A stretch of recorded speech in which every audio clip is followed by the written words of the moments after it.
Boa tarde, gente. Hoje, nossa segunda parte 2, da aula sobre a CVS 5, dentro aí da disciplina de higiene dos alimentos. Como eu brinquei com vocês e já falei, é um assunto pesado, é legislação, estamos trabalhando com a lei. E aqui eu estou lendo junto com vocês toda essa legislação, capítulo por capítulo, e vamos entendendo as partes, bem importantes e que precisam ficar gravadas para vocês aí com relação à legislação da CVS. Nós vamos continuar a nossa legislação hoje a partir do capítulo 5, que é de onde nós paramos, e vamos retomar. Temos que ver hoje capítulo 5, 6 e 7. Bom, o capítulo 5, ele vai tratar, gente, de toda essa questão do suporte operacional dentro da UAM. O que é esse suporte operacional? Abastecimento de água, esgotamento sanitário, materiais recicláveis, resíduos sólidos, o abastecimento de gás dentro da cozinha e o controle integrado de pragas, de vetores, urbanos aí que nós podemos ter. Então, isso que vai cuidar o sistema operacional. Vamos iniciar falando um pouquinho do abastecimento de água dentro de uma cozinha, tá? Aqui, ele está dentro do artigo 66. E o que a gente precisa gravar com relação ao abastecimento de água? A água, gente, ela precisa ser vinda de uma fonte segura, tá? Então, ela pode ser proveniente de abastecimento público, certo? Vamos pensar assim, Sabesp, tá? E também ela pode ser proveniente de um poço. Então, fala aqui, ó, soluções alternativas como água de poço, mina e outras fontes. O que acontece é que se essa fonte de água, esse meu abastecimento de água, ela é de um poço, por exemplo, eu preciso ter uma licença para ter esse poço, para ter essa mina, e também preciso, gente, de um controle desta água, que vem deste poço, certo? Então, a água, ela vai ter que passar por um laudo, ela vai ter que ser avaliada, então tem uma análise laboratorial, eu preciso procurar uma empresa, às vezes tenho na cidade mesmo, se não tenho, vou ter nas cidades próximas, um exemplo nosso aqui, Sorocaba. Essa empresa, ela vai fazer a análise laboratorial da minha água, e vai falar se essa água está ou não apta para, o uso lá dentro da minha cozinha. Bom, se esse abastecimento de água for de um poço, por exemplo, eu preciso deixar os laudos deste poço em um local disponível ali dentro da minha UAM, do escritório ali da UAM, para sempre que a legislação sanitária quiser precisar ver esses laudos, eu tê-lo à disposição para a vigilância sanitária. Olhe bem. É obrigatória a existência de reservatório de água potável, tampado, de fácil higienização, superfície interna lisa, resistente e permeável, sem descascamento, sem rachaduras da caixa d'água, infiltrações e vazamentos. O que acontece? Se o meu abastecimento de água, é através de uma caixa d'água, certo? E essa água, por exemplo, ela vem, da rede pública, eu preciso ter o controle desta água, o laudo desta água, semestralmente. Então, a lei ela é bem clara, certo? Eu preciso higienizar a minha caixa d'água, ter o registro de que essa caixa d'água foi higienizada e que essa água está apta, para o seu uso. Com certeza, gente, é uma empresa que eu vou chamar para vir fazer esse controle da caixa d'água a cada 6 meses. Se acontecer um acidente, como fala aqui, queda de animais, sujeiras, enchentes, essa frequência vai mudar. Mas se não, a frequência é semestral. Bom, importante nós lembrarmos, gente, que o gelo, né, utilizado também para o preparo, né, se eu precisar fazer gelo dentro da minha cozinha, ele tem que ser fabricado com água potável, certo? De acordo com o padrão de identidade e qualidade vigente, porque senão esse gelo passa a ser para a gente aí uma forma de contaminação. Esgotamento sanitário, isso eu acredito que não tenha muito segredo, né? Mas toda ali a minha cozinha, certo? Ele deve estar aí, todo o esgoto ligado à rede pública, tá? Se usado um sistema alternativo, eu devo fazer um tratamento adequado deste esgoto, é muito difícil isso, né? Mas daí esse tratamento alternativo tem que ser aí aprovado pela autoridade ambiental. Os despejos da pia de área de produção devem passar por uma caixa de gordura instalada fora da área de manipulação e armazenamento. E ela deve ser limpa periodicamente. Então, eles instruem, né, aqui no artigo 72, hoje em dia, muitas casas, as casas que estão sendo construídas, né, atualmente, eu lembro que a casa da minha mãe é uma casa antiga, já de mais de 20 anos, né? Ela foi passada por uma reforma aí, há 6 anos atrás, uma reforma assim, que tomou uma proporção enorme. E nesta reforma aí da casa, né, foi uma sugestão de a gente colocar, que não tínhamos lá na casa da minha mãe, essa caixa de gordura. Então, hoje existe, né, e a gente sempre aí, como é uma cozinha de uma casa, né? Essa limpeza da caixa de gordura, ela é mais assim, tem prazos mais estendidos, né? A cada 3 meses a gente limpa, né? Retira a caixa de gordura, joga, limpa tudo. Com certeza a frequência dentro de uma cozinha vai ser muito maior, mas é importante ter aí essa caixa de gordura, pensar nisso num lugar aí fora, né, da área de manipulação. Materiais recicláveis e resíduos sólidos. Pessoal, hoje em dia, a maioria das empresas, né, e nós vamos pensar aí as cozinhas, os restaurantes dentro das empresas, elas exercem essa parte de reciclagem, tá? Por causa, né, desse todo esse cuidado ambiental, essa preocupação ambiental que as empresas estão tendo.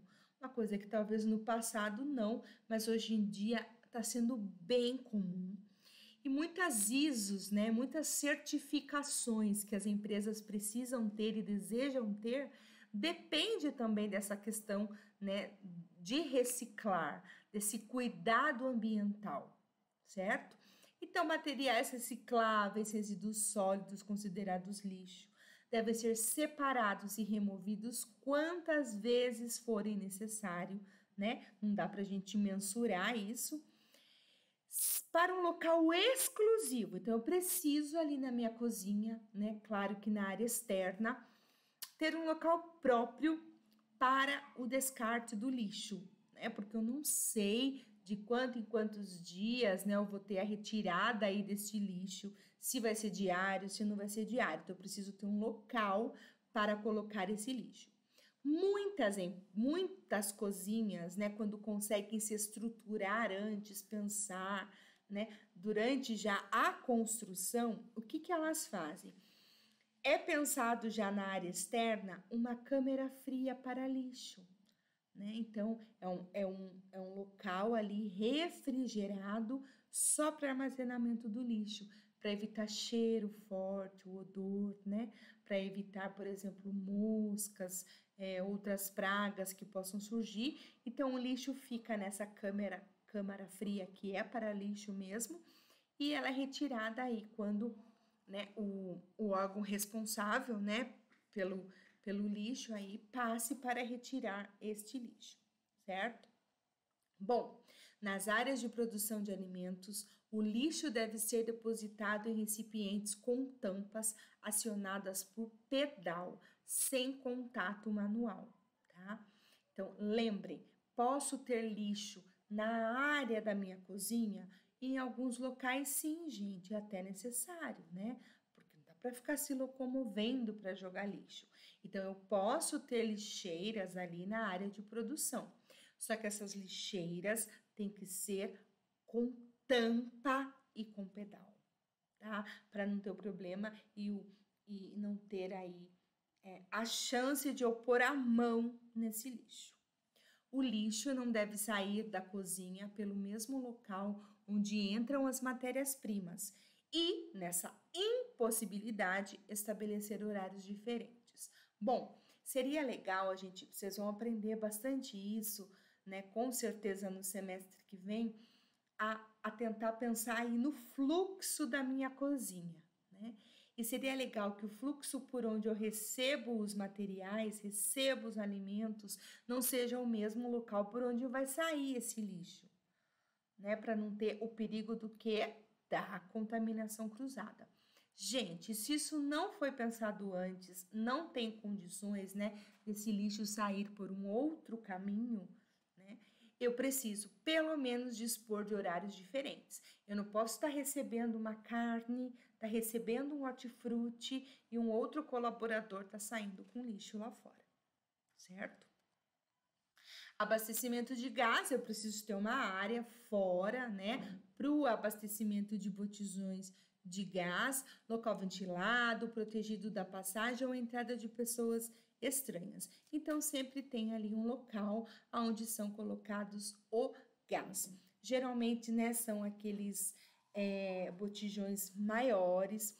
Em alguns lugares, hoje em dia mais atuais, o gás acaba sendo encanado ali até a cozinha. Controle integrado de pragas e vetores, de vetores e pragas urbanas, né? A última sessão aí do nosso capítulo 5. Bom, devem ser implantados procedimentos de boas práticas, de modo a prevenir ou minimizar a presença dessas pragas, insetos roedores, aves e outros. Como, né? Então, o artigo 76 vai falar, e o que é importante, né? Esse controle de pragas urbanas, de vetores, ele deve ser executado por uma empresa prestadora de serviços. Então, uma empresa que faça o serviço de desentetização, de desratização, né? E é uma empresa aí competente, né? E que use produtos regularizados na Anvisa, e essa empresa deve fazer esse controle de pragas urbanas. Ela sempre, né, ela sempre vai deixar, ela precisa deixar, né, um documento impresso que esse controle de pragas e de vetores foi realizado em tal data e até quando ele é válido. E no estabelecimento, né, essas empresas costumam colar os seus adesivos aí que esse controle de pragas foi realizado, ok? Bom, terminamos aí capítulo 5 e vamos para o capítulo 6. Capítulo 6, eu posso falar para vocês que acho que é o capítulo mais pesado da CVS, assim, mais, né? Nossa, porque ele vai falar de um assunto que às vezes a gente não gosta muito, que são o quê? As edificações e as instalações. Como é parede, como é teto, como é piso, como, né, tem que ser isso daqui, as câmeras frias, e isso enjoa um pouco a gente. Mas força e firmeza para a gente entender esse capítulo 5. Então, esse capítulo 5, olha o que ele vai falar. Localização, instalações, equipamentos, utensílios móveis, piso, paredes, tetos, forros, portas e janelas, iluminação da minha cozinha, ventilação da minha cozinha, vestiários e instalações sanitárias e a área onde vai ser distribuída aí e consumida os alimentos. É muito importante esse capítulo. Localização, tá? Artigo 77. Olha o que ele fala. Área externa livre de focos de insalubridade. Então, o que significa isso, gente? Fora da minha cozinha ali, na área externa, né? Tudo bem, essa cozinha geralmente ela está inserida dentro de uma empresa, tá? Ou seja, fora dela ali eu não posso ter focos de insalubridade. Esgoto aberto, né? Sujeira, lixo, nada disso. Olha que fala, objetos em desuso, animais, água parada ali, né? Pragas urbanas. Não, tem que ser um local limpo, salubre, né? Que dê condições de saúde, não o contrário. A construção, atender às normas de edificações vigentes, estaduais ou municipais, toda a construção, né, passa pela prefeitura para obter o seu alvará aí, certo? Deve ser concebida de modo a restringir o trânsito de pessoas não essenciais à produção e garantir acessibilidade à pessoa com deficiência ou mobilidade reduzida. Uma coisa hoje que também tem se pensado muito, né? É de você adequar ali a sua área da cozinha para as pessoas com deficiência, com rampa, né? Locais aí para as pessoas apoiarem as mãos.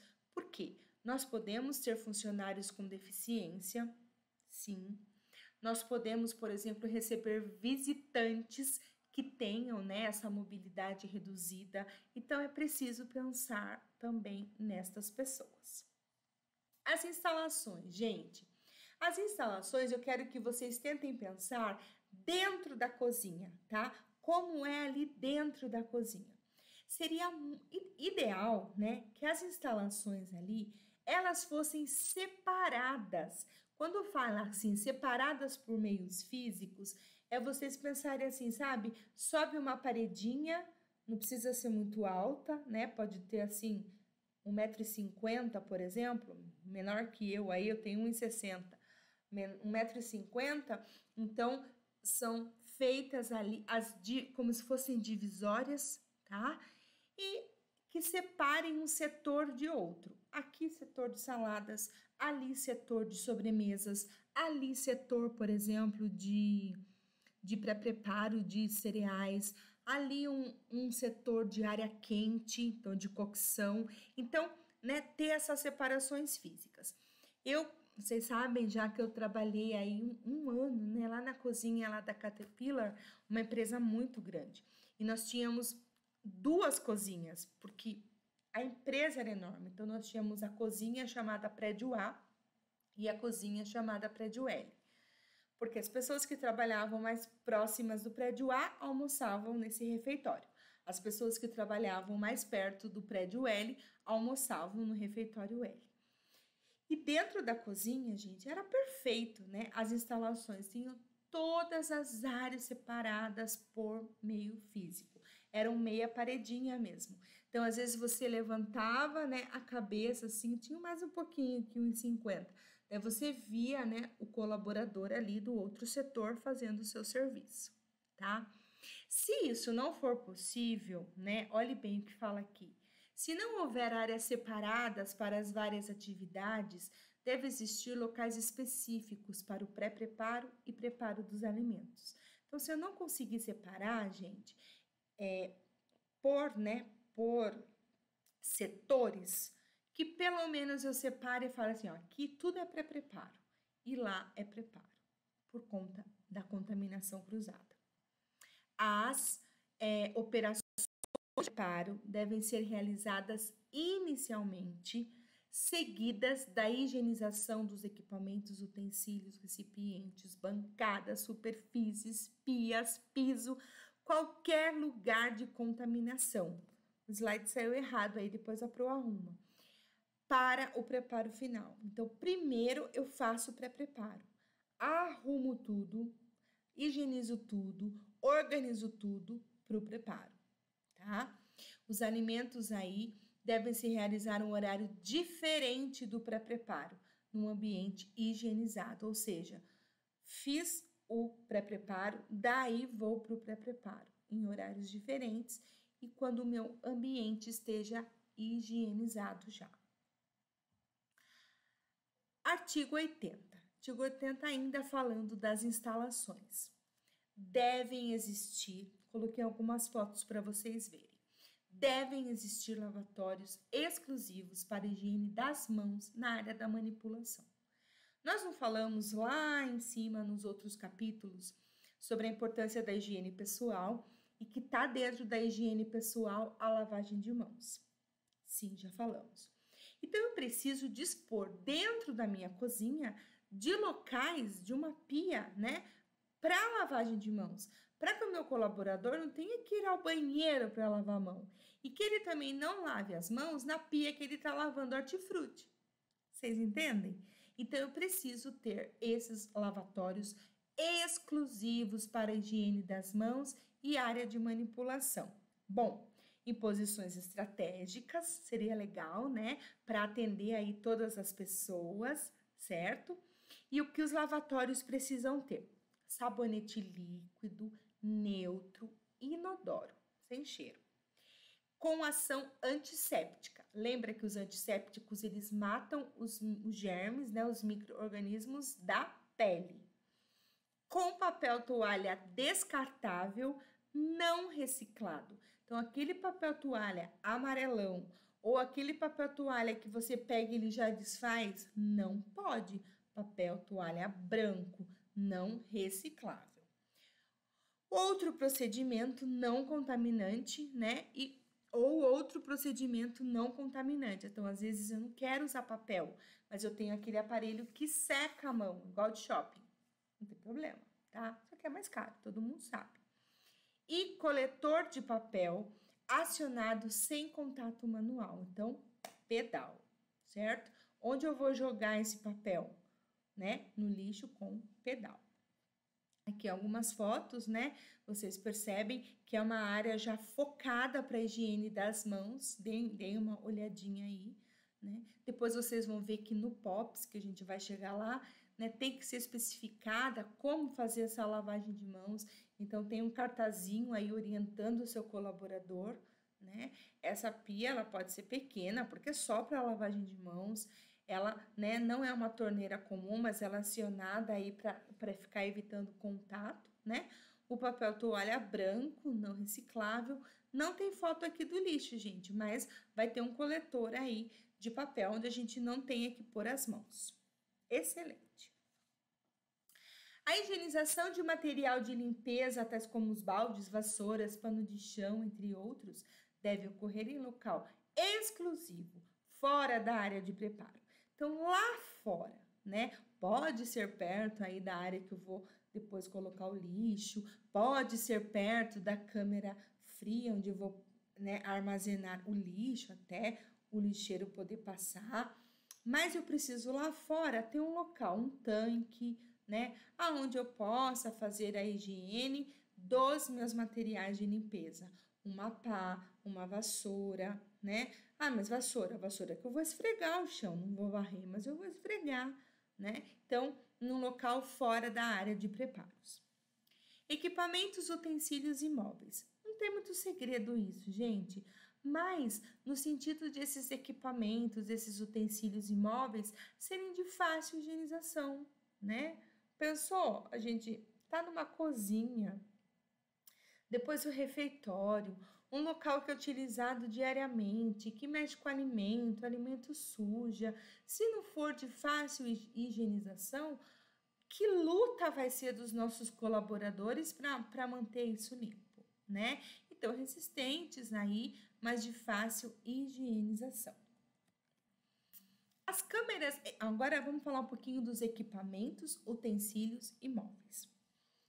As câmeras frigoríficas, então as câmeras frias dentro aí de uma cozinha. Como elas devem ser? Vou ler as características para vocês, não tem como fugir.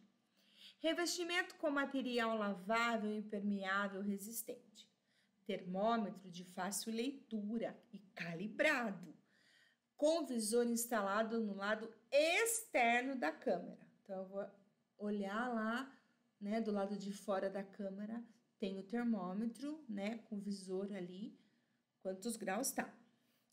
Interruptor de segurança localizado na parte externa que sinalize ligado e desligado. Por quê? Se dá qualquer problema, esse interruptor acusa. Assim, nossa, deu problema na câmera fria desligou. Então, precisa, né, ter esse aviso pra gente. prateleiras e estrados, porque eu não vou pôr nada sobre o chão, vocês já sabem, de material impermeável, resistente e lavável. Então, dentro da câmera eu posso ter prateleiras, pode ser de inox, tá? Também ter os estrados no chão para colocar as caixas em cima de material que eu possa lavar e higienizar depois. Porque pelo menos, gente, uma vez por semana as câmeras têm que ser higienizadas. Dispositivo de segurança interno que permita abrir a porta por dentro. Então, antigamente, muitas pessoas ficaram presas dentro da câmera, né? Agora não mais, porque as câmeras frias de hoje em dia têm esse dispositivo interno, tá? Para poder ter essa abertura, né? Tanto de dentro para fora, quanto de fora para dentro. Isento de ralo ou grelha. Então, lá dentro não é para ter ralo, grelha, né? Por causa do perigo de vir algum vetor aí, né? De doença. Aqui coloquei algumas fotos para vocês, ó. A porta ali da câmera, certo? Aqui nessa fotinho menor, vocês estão vendo ali dentro da câmera, tem uns pallets ali dentro, tem uma prateleira, né? Todos fora ali falando, né? Tem a sinalização, certo? Em cima, bem provável que tá o termômetro, né? Dentro da câmera tem iluminação, tem as prateleiras ali, é de um material fácil de lavar, de higienizar, resistente, né? E quando ligada essas câmeras, o colaborador que entrar nas câmeras usa aí a capa, né, para lugares frios. Piso, nossa, né? Falar o que dos pisos aí dentro de uma cozinha? Vou falar o importante, material liso, então o piso não pode ser croquentinho, né? E nem estampado, liso, antiderrapante para ninguém cair. E ainda assim a gente cai. Eu já caí várias vezes na cozinha. Resistente, né? Então a gente fala do PI desse piso, né? Resistente, porque pode cair alguma coisa no piso, uma panela, uma tampa, sei lá, uma cuba, né? Impermeável, lavável, íntegro, sem trincas, vazamentos ou infiltrações. Deve ter inclinação em direção aos ralos para não empoçar, porque vocês já sabem que cozinho eu não varro, eu lavo, né? Não permitindo que a água fique estagnada. Em áreas que permitam a existência de ralos, esses devem ser sifonados. Então, o que são ralos sifonados? Que abrem e fecham, tá? Para a gente manter esses ralos fechados daí. Ótimo, tranquilo. Paredes, tetos e forros. Também sem muito segredo, tá? Vamos falar um pouquinho das paredes. As paredes e as divisórias sólidas, acabamento liso, impermeável, não sendo permitidas divisórias ocas com vazios internos de material poroso, tal como compensado, porque é um lugar que a gente vai lavar, né? Se for material compensado, daqui uns dias ele tá apodrecendo, então não tem condições. Tetos e forros. Não devem transmitir contaminantes aos alimentos. Lisos, inflamável e impermeável. Livres de goteiras, vazamentos, umidades, trincas, rachaduras, bolores, infiltrações, descascamento, entre outros. Não tem muito segredo aqui, né? Tem hora assim que a legislação parece tão óbvia pra gente, mas ela tem que ser, né? E ela tem que detalhar para que as pessoas entendam e falem, não, tem uma brecha? Não, não tem brecha, é assim que tem que ser, tá? As portas. As portas ajustadas aos batentes, de fácil limpeza. As portas para as áreas de armazenamento e manipulação, mecanismo de fechamento automático e proteção. Na parte inferior, contra insetos e roedores. O que seria esse mecanismo de fechamento automático? Sabe aquela porta que se empurra e abre? Daí você passa, daí ela fecha sozinha. Isso, tá? Fechamento automático. E na parte de baixo, tem aquela proteção ali, ok? Janelas ajustadas aos batentes, geralmente as janelas nas ruas são lá em cima, né? São bem no alto aí. Essas janelas devem ter telas se contato, né, com fora, as telas milimétricas aí, certo? Removíveis para facilitar a limpeza. Não permitir que os raios solares incidam diretamente sobre os funcionários, né? Sobre os alimentos ou também sobre os equipamentos, porque pode estragar, certo? Então, por isso que geralmente as janelas da Zoan são bem altas mesmo. Iluminação uniforme, sem ofuscamento, não alterar as características sensoriais dos alimentos, quer dizer, né, uma iluminação que atrapalhe de eu ver aquele alimento, certo? As lâmpadas luminárias todas com proteção em cima dela, né? Proteção para quebra, proteção para explosão. Então, todas elas têm a proteção lá em cima, certo? As redes elétricas devem ser embutidas, quando externas, ter as tubulações distantes da parede e teto, para permitir a higienização e manutenção do ambiente. A gente sempre fala, gente, que cozinha uma vez por semana é o dia da faxina, né? E que a gente joga água ali em tudo, não tem o que fazer, tá? Então, não pode ter perigo de eu jogar a água e tomar um choque. Por isso que ele fala, né, dessas instalações elétricas serem embutidas, dessas tubulações aí estarem, né, bem assim vedadas, para não ter esse perigo, tá bom? Ventilação. Nossa, isso é muito complicado, né? Porque, gente, eu desconheço, sei lá, tantas cozinhas que eu já fui visitar, que eu já trabalhei, né? Mas cozinha não é um lugar arejado, né? Complicado. Algumas áreas são melhores, sim, né? A gente pode ter área refrigerada, por exemplo, vocês já sabem disso, mas geralmente é um local quente, né? Porque a área de cocção, ela supera aí tudo e todos, vamos pensar assim, certo? Mas tem que tentar garantir o conforto térmico. Você sabe que muitas vezes nas auditorias, né, as pessoas que vão fazer essas auditorias dentro das cozinhas, o que elas fazem, gente? Elas levam aí o termômetro para ver essa parte aí desse conforto térmico, tá? E também medem aí a questão dos decibéis, né, por causa aí dos nossos ouvidos, que também não é um lugar muito silencioso, tá? Mas deve garantir a renovação de ar, manutenção do ambiente livre de fungos, gases, fumaças, gorduras. Geralmente, gente, o que é colocado ali nas cozinhas, né? Os exaustores lá em cima, né? Para ajudar nessa ventilação, nessa troca aí do ar, tá? O fluxo do ar deve ser direcionado da área limpa para a suja. Bom, os exaustores possuem telas milimétricas, removíveis e tal, e os equipamentos e os filtros devem sofrer manutenção. Não devem ser utilizados ventiladores e climatizadores com aspersão de neblina, sabe? Que vai saindo, o ventilador solta mesmo, né? Sobre os alimentos ou na área de manipulação e armazenamento. Não posso. Então, assim, eu posso ter uma área refrigerada para manipular carne? Posso. Mas esse ar condicionado, né, ele não vai soltar nada em cima do alimento. Mas os ventiladores e os climatizadores soltam, né? O ventilador também causa vento aí. Então, isso não é permitido. Dentro aí das cozinhas, eu preciso, é lei, ter vestiários e instalações sanitárias, tá?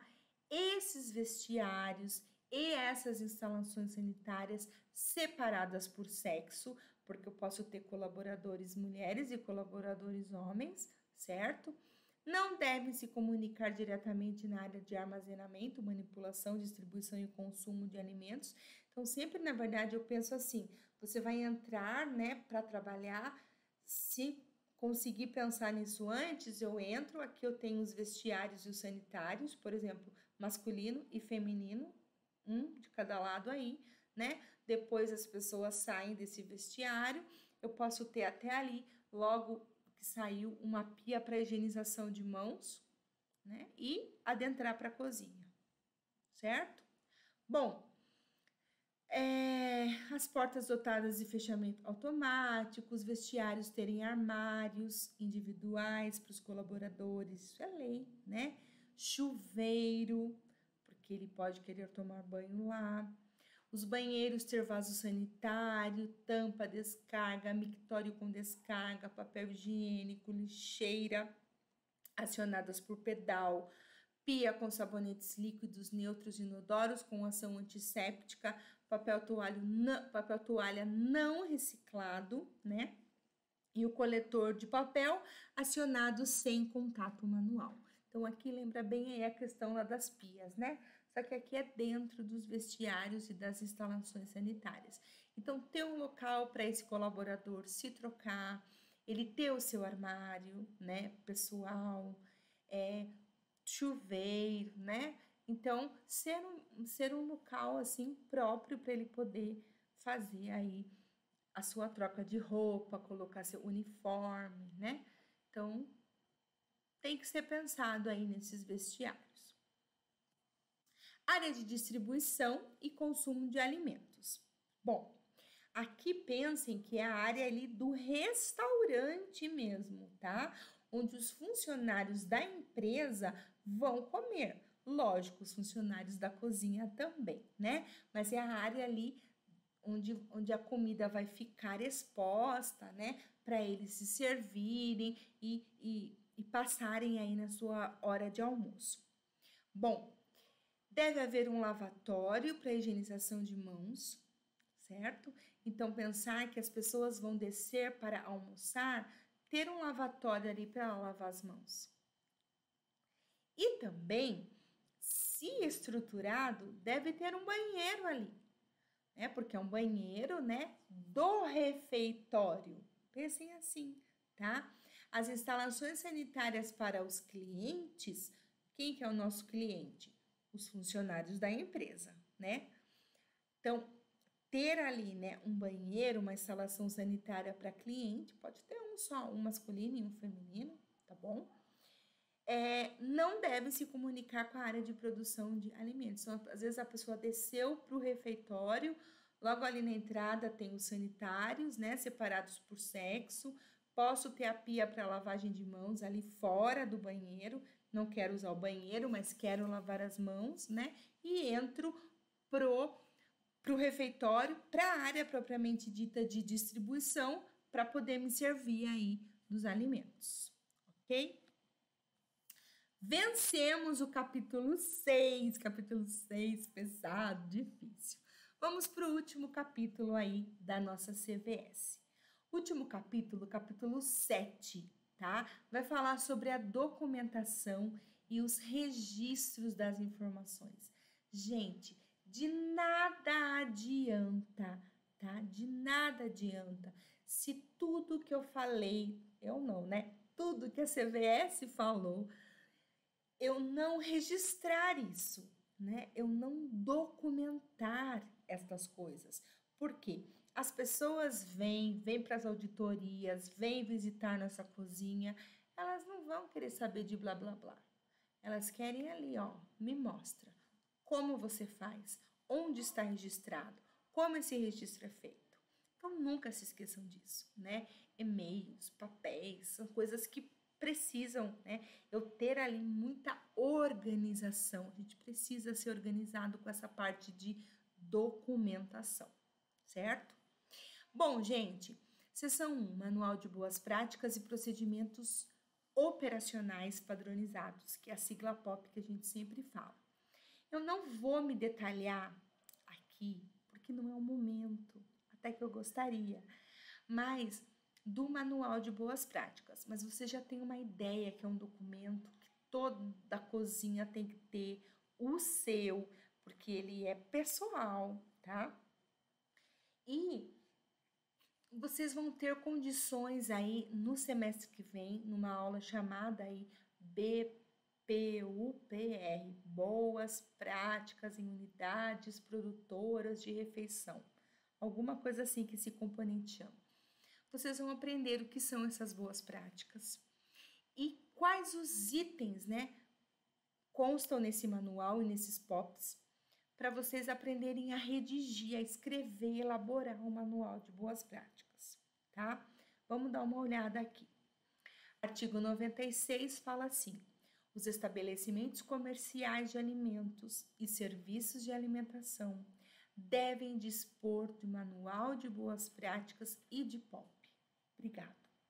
Que descrevam as práticas desenvolvidas no processo. Os documentos têm que estar organizados, aprovados, datados, assinados pelo responsável e acessíveis aos funcionários e autoridade sanitária. Eu sempre falo que um manual de boas práticas, uma cópia dele tem que rodar na cozinha, tem que estar lá. Porque, nossa, estou com dúvida, como que eu faço? A minha dúvida está no meu manual. Então, por isso que ele também tem que ser acessível aos meus funcionários. Nossa, eu estou com dúvida, que temperatura esse alimento deve estar? Aí vou olhar no manual. O colaborador, gente, ele aprende, ele decora, né? Porque é o dia a dia dele, a rotina dele. Mas essas informações estão no manual de boas práticas. Olha os POPs mínimos exigidos pela lei. Higiene e saúde dos funcionários, capacitação desses funcionários, controle de qualidade quando você recebe mercadorias, transporte de alimentos, higienização da cozinha, instalações, equipamentos, móveis, utensílios, né? Higienização do reservatório da água, a potabilidade dessa água, que é esse documento que nós comentamos hoje, e o controle integrado de pragas e vetores urbanas também. Então, o documento de que aquele estabelecimento foi feito a detetização, certo? Então, esses POPs são os POPs mínimos exigidos pela legislação. Então, nós temos que ter pelo menos este mínimo, certo? O POP relacionado à saúde dos funcionários deve especificar quais os exames médicos realizados, a periodicidade de sua execução e contemplar medidas a serem adotadas se detectado algum problema de saúde. Então, eu tenho que ter o POP de controle de saúde dos meus funcionários. Os controles de saúde, assim, né? Os exames médicos laboratoriais, vocês talvez já viram um pouquinho disso já em ASA, eles são admissionais, são periódicos e são demissionais. Então, vocês têm que ter, né, esses 3 controles. Vamos pensar que vocês vão criar 3 pastinhas. Exames médicos admissionais dos funcionários que entraram. Exames médicos periódicos de todos. E os exames médicos demissionais dos que foram dispensados. E ainda fala aqui no POP, né, que se algum funcionário apresentou algum problema, né, que medida que foi adotada? Nossa, ele tirou uma licença médica, ou ele foi mudado de função enquanto ele estava com um corte na mão, no braço, sei lá, né? Então, eu tenho que discriminar isso daqui. O POP referente à higienização das instalações, equipamentos móveis e do reservatório de água deve ter, no mínimo, a descrição dos procedimentos de limpeza, como é feita essa limpeza, tá? E desinfecção. Inclusive o princípio ativo germicida, sua concentração de uso, tempo de contato e temperatura que devem ser utilizados. Então, inclusive a empresa, gente, que vai fazer o laudo, né, pra gente, né, de como que foi a higienização dessa caixa d'água, desse reservatório de água, ele tem que colocar lá no laudo como ele fez esse processo, tá? Não foi a gente que fez, mas nós estamos contratando uma empresa que fez. Quando aplicável, deve contemplar a manutenção e calibração de equipamentos que precisam ser revisados, né? Um deles, eu digo para vocês, é o próprio termômetro. O POP relacionado ao controle integrado de vetores e pragas urbanas deve contemplar as medidas preventivas e corretivas destinadas a impedir sua atração, abrigo, acesso e proliferação. Então, o que foi feito, né, nesse POP para prevenir o controle de pragas? Isso é muito importante. Bom, Ufa, terminamos CVS, né? Bem assim, exaustiva, mas eu não acho, né, uma legislação difícil, gente, né? Dá para a gente entender. Esse conhecimento que vocês têm agora, pensem de primeiro módulo, vocês têm toda a capacidade de entender e de pôr em prática a CVS, né? Então, isso é muito legal, tá? A CVS, ela termina com um documento muito legal, muito importante, útil para a gente. Ela termina, né, com esse anexo que ela chama de roteiro de inspeção de boas práticas em estabelecimentos comerciais de alimentos e serviços de alimentação.